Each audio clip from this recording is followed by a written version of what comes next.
사진 출처, 범죄 피해자 보호를 상징하는 이미지 챗GPT 생성. 성남시가 법적 보호를 받지 못해 사각지대에 놓인 관내 범죄 피해자에게 의료비를 지원했다고 10일 밝혔다.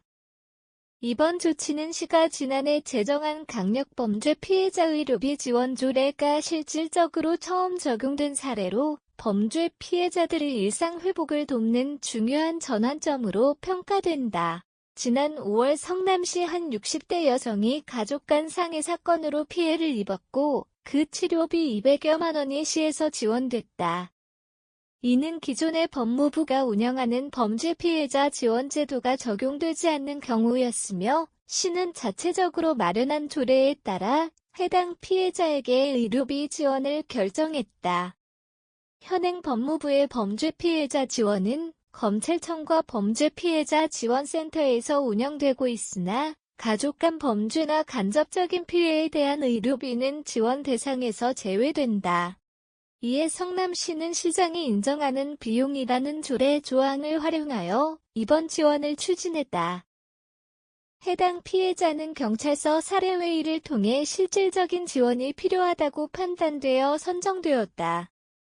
성남시는 지난해 8월 서현역에서 발생한 이상동기 범죄 사건을 계기로 기초지방자치단체 중 최초로 범죄 피해자의 의료비 지원 조례를 12월에 제정했다. 이 조례는 강력범죄 피해자를 지원하기 위해 피해 유형을 상해, 폭행 등 생명과 신체 안전을 위협하는 범죄 전반으로 확대했다. 특히 이상동기 범죄와 같은 예측 불가능한 범죄에서 피해자 지원이 필수적이라는 점에서 이번 사례는 그 중요성을 강조하고 있다.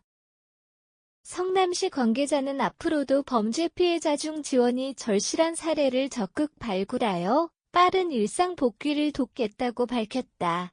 이번 성남시의 첫 범죄 피해자의 의료비 지원 사례는 기존 법적 지원 체계에서 제외된 피해자에게 실질적인 도움을 주며 향후 유사한 사례들에 대해 더 폭넓은 지원이 가능하다는 점에서 큰 의미가 있다. 범죄 피해자들의 일상 복귀를 위한 신속한 지원을 통해 사회적 안정과 피해자의 심리적 회복에 기여할 것으로 기대된다. 성남시가 제정한 범죄 피해자의 의료비 지원 조례는 현행법의 한계를 보완하며 범죄 피해자 보호의 새로운 길을 열었다. 앞으로 더 많은 피해자가 이 조례에 따라 빠르고 실질적인 지원을 받을 수 있을 것으로 보이며 이는 피해자들이 다시 안전한 삶으로 돌아가는 데 중요한 역할을 할 것이다.